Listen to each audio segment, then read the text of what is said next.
Okay, you need a sheet of 1000, also 2000. You need a brand new razor blade, roller tape, and some type of polisher.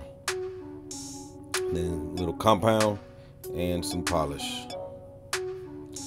So first what you want to do is open your brand new razor blade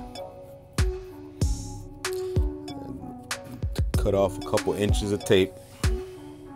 And what you want to do is flip that over just at the very edge at those corners. We're trying to take those corners and tape them off.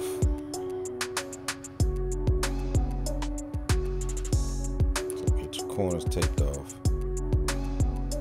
And then really at this point you can go ahead and actually use this and do what you got to do. But I like to take it a step further, and I fold down the corners there. Take a piece of tape and I'll wrap it around the entire blade a few times just to give a better grip. You know, sometimes your hand on that metal blade and you're working, if it's hot out, hands will be slippery, maybe sweat sliding around. So this just gives me a better grip to hold it.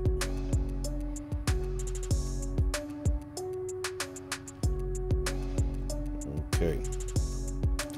And then I'll shut up here because I want you to hear the way I'm scraping, you know, and scrape one direction. You can scrape back the other direction, but make sure you're just scraping in that direction. Don't never go back and forth like a piece of sandpaper or a scuff pad or something. So.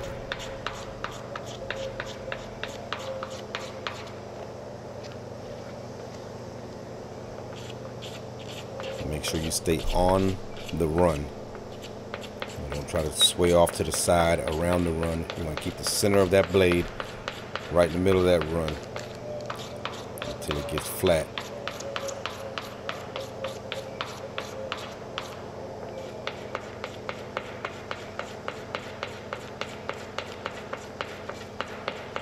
You want to wipe it off here and there. See where you're at. See the progress.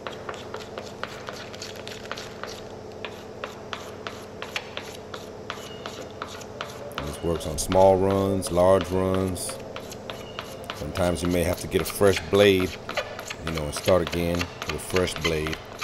But yeah, it works on them all.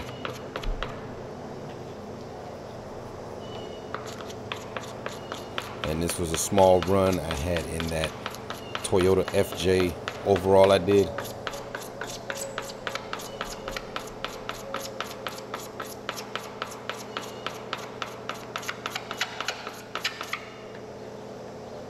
Okay, almost there.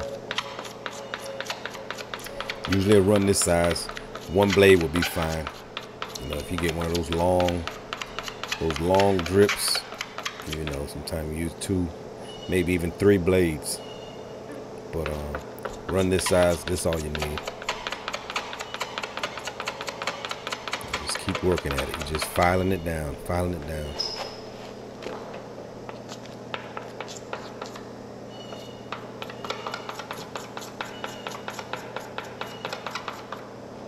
Okay, that's just about it. All right, then what you want to do is get your 1000. You can go dry or wet. Certain things I like dry, some things I like wet. This particular, mostly with runs. With runs, I'll usually go with wet. And start off with some 1000 on a block. This is a block that I made actually from 3 paint sticks I stuck together with panel bond and glued them together and filed it and carved it out real nice. And this is what I use for anytime I have to wet sand some type of run. So you use your 1000.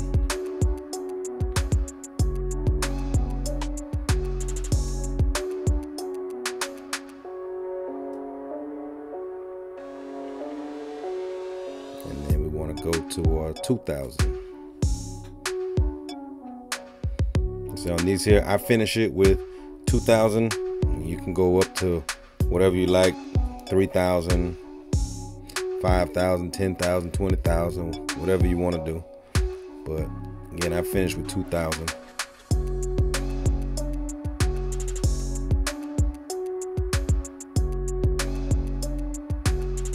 And that was a joke, by the way. I don't think sandpaper goes up to 20,000, so don't go looking for some damn 20,000 grit sandpaper. Trigger man, fucking liar. Got me looking stupid in the store. Unsubscribe, liar. 2,000, man. Get some 2,000 and you be good. All right, put a quick buff on them. I say I use this little what is this? Ryobi little polisher. Nice little polisher. Most of the tools we have around the shop are, you know, the Ryobi One Plus, you know, where the battery fits like 75 different tools. So it was just convenient. So, but you can use whatever.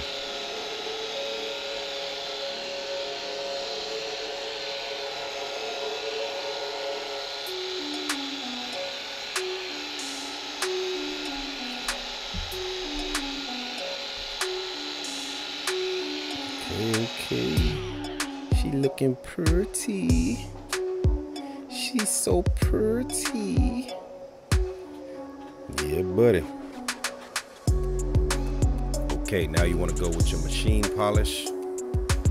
I like to use a foam pad, but you know, whatever your program is, however you do your buffing, you know, do what you do.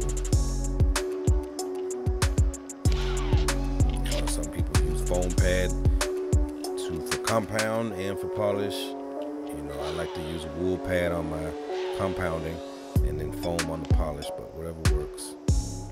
Okay, not working? What's up? Bop. Bop. There we go.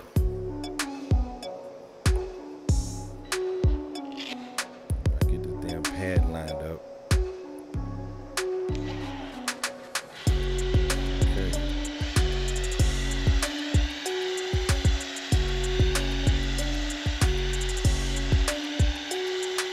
Pretty much stop it after this.